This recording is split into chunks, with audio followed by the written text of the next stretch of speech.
কাজগুলো তারা করবে। তারা বেকার যুবকদের কর্মসংস্থানের ব্যবস্থা করবে।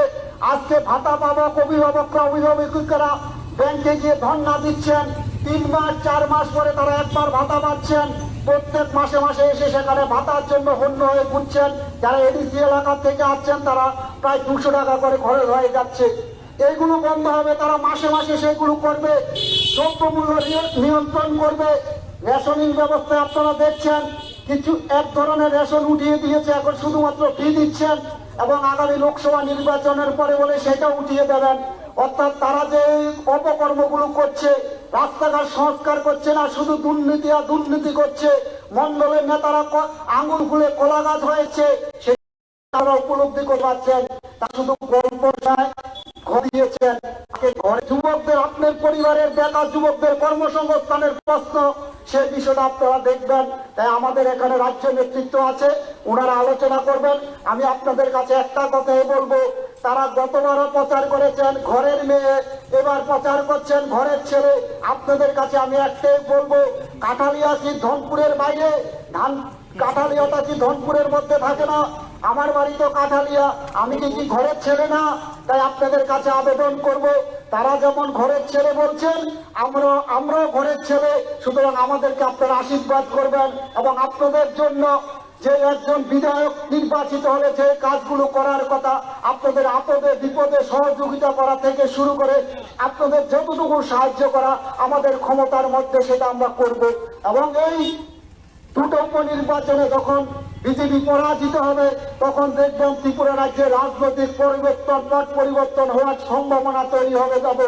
এবং বিশেষ করে যারা বিক্ষুব্ধ বিজেপি আছেন, যারা বিজেপিকে এখন এনেছেন কিন্তু এখন হারে হারে টের পাচ্ছেন, তাদের কাছে অনুরোধ।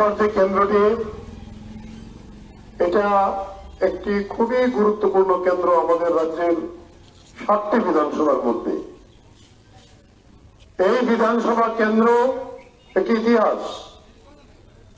এইখান থেকে কংগ্রেস সমর চৌধুরীকে আপনারা বারে বারে নির্বাচিত করেছেন এবং তিনি রাজ্য মন্ত্রিসভার গুরুত্বপূর্ণ দায়িত্ব পালন করেছেন।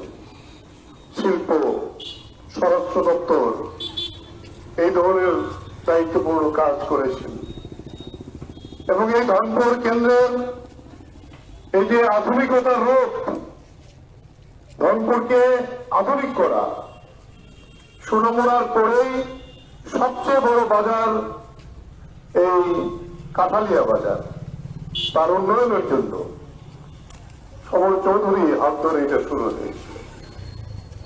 কংগ্রেস সমরটাকে আমরা যখন পার্লামেন্টে, ভারতবর্ষের পার্লামেন্টে নির্বাচিত করলাম, তার পরবর্তী সময়তে আপনারা জানেন এখান থেকে আপনারা আমাদের প্রাক্তন মুখ্যমন্ত্রী মানিক সরকারকে, আমাদের ত্রিপুরার বিজেপি সরকার চলছে, আমাদের প্রতিনিধি ছিলেন মানিক সরকারের প্রতিনিধি। 1 ফুট উন্নয়ন কি হয়েছে বলেন আপনারা? এই রাস্তাটার কি হাল? এই বাজারটা সবচেয়ে পুরনো বাজার, যেটুকু উন্নয়ন বামপন্থী সরকারের সময়তে হয়েছে, একটা নতুন ইট পড়েছে।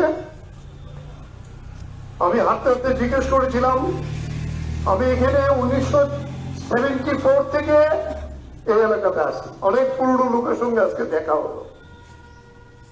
ট্যাঙ্কের জরুরি অবস্থার সময় কালীকৃষ্ণনগর থেকে আরম্ভ করে নিদয়া, এই সমস্ত এলাকায় ঘুরে ঘুরে, আমি তখন যুব ফেডারেশনের একজন কর্মী, ঘরে ঘরে সম্পর্ক কাজ করেছি, আরো ঘনিষ্ঠভাবে এই এলাকাটাকে জানি।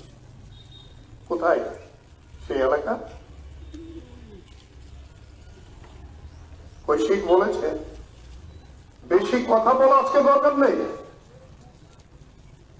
বক্সনগর নির্বাচন হচ্ছে আমাদের কাছে সবচেয়ে দুঃখের খবর। মাত্র নির্বাচিত হয়েছিল শামসুল হক, আকস্মিক তার মৃত্যু হয়েছে, সেখানে নির্বাচন। এখানে কেন নির্বাচন? বিজেপি দলের আভ্যন্তরীণ কুন্দল। এখনো দলটা সবাই বলে আমরা তাদের দল নিয়ে বেশি চিন্তা করার দরকার নেই। 3 ভাগে বিভক্ত।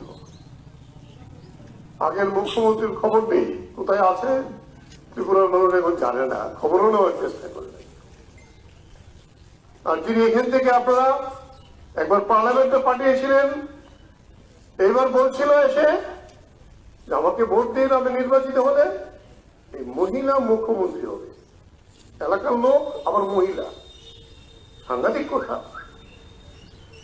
তারপরেও এই কেন্দ্রে তিনি যে জিতেছিলেন, আমাদের তৈবান্ধব থেকে আরম্ভ করে এখানে পর্যন্ত এই যে উপজাতি এলাকার ভোটটা 8,500 ভোট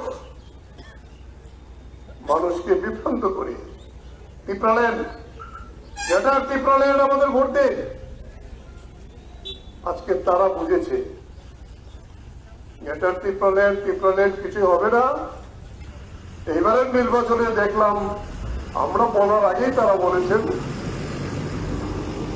যে আমরা ভুল করেছি গত নির্বাচনে, তা না হলে এই সরকার আসতো না। 22টা আসনে যদি আমরা প্রার্থী না দিতাম, এই সরকার আসতে পারত না। আমাদের কথা, এটা তাদের কথা, প্রদ্যুৎ কিশোর দেববর্মনের কথা। আজকে তাদের যে বিরোধী দল নেতা অনিমেষ দেববর্মা, তিনি বলছেন এবং বলছেন যে আমরা প্রার্থী দেব না এবং বিরোধী ভোটটা ভাগ হতে দেব না। বিরোধী ভোটটা ভাগ হতে, এই সে তো মোটামুটি ভাবে মানুষ ভোট দিতে পেরেছিল। অল্প সময়ের জন্য হলো নির্বাচন কমিশন যে ভূমিকা নিয়েছিল, এই কেন্দ্রেও তো আমরা জিততাম। তাহলে আমরা আশা করবো নির্বাচন কমিশন সেই সদর্থক ভূমিকা গ্রহণ করবে। তবে একটা কথা এখানে বলে যাই, আপনাদের দায়িত্ব দিয়ে যাই, বক্সনগর এবং ধর্মপুর কেন্দ্রের মানুষকে এই 2টা আসন যদি আপনারা জিতিয়ে দেন বামফ্রন্টকে, এই যে নতুন ঐক্য তৈরি হচ্ছে, এইখানকার বিজেপি সরকার কিন্তু টলমল হয়ে যাবে। পরিস্থিতি সেটাই বলছে। দেশের অবস্থা বিজেপির বিরুদ্ধে, তাই এখানেও নতুন সম্ভাবনা তৈরি হচ্ছে এবং এতে আতঙ্কিত।